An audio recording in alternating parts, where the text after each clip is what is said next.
If you were to drop a raisin into a glass of champagne, why does the raisin apparently rise to the surface of the champagne and then drop down again and then rise to the surface and drop down? Well, that phenomenon actually reveals quite a few interesting principles of physics. Firstly, let's consider the champagne. If you pour champagne into a champagne glass, think about it. What do you see in terms of bubbles? Does the whole thing just froth? Well, no, not really. Not once it's settled down and it's come out of the bottle, and sometimes you do lose the cork, don't you? But once it's settled down a bit and you just pour it, you'll see not just bubbles coming anywhere, but from the side of the glass, where there's a stream of bubbles rising to the surface. Now, why is that?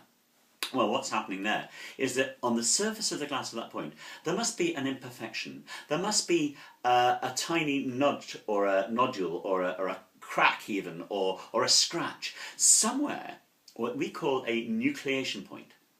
And you see the champagne is a solution of carbon dioxide dissolved in water and the alcohol and all the flavourings.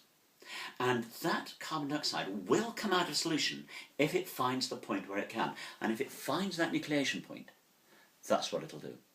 And so you'll often see this stream of bubbles rising to the surface. Now think for a minute about your raisin. What's a raisin? It's a shriveled grape, and it's got this large surface area. It's got wrinkles and bits and things all around the place. It's got a lot of potential nucleation points.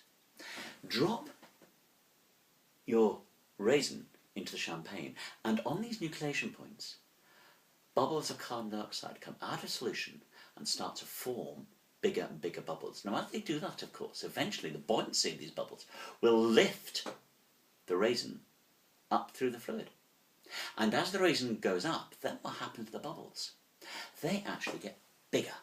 And they get bigger because there's less weight, less pressure of champagne pushing them down.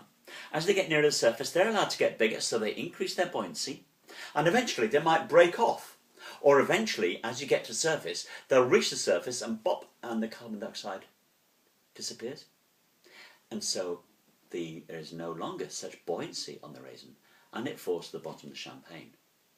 Whereupon, again, nucleation points come into play, and we get more and more of this rising of the raisin going up in the champagne, and then it drops and falls down again. Of course, recent generations of school children have discovered that the sweet that has most nucleation points is Mentos, and the relatively cheap drink, they don't use champagne, the relatively cheap drink which they can use to do this is Diet Coke. Put Mentos in Diet Coke, and then you get a huge whoosh of all these nucleation points. And you can go on YouTube and you can see lots of people having a lot of fun doing exactly that. But that's what it is. It's the nucleation points of a gas in solution coming out of solution and creating buoyancy. Okay? Great.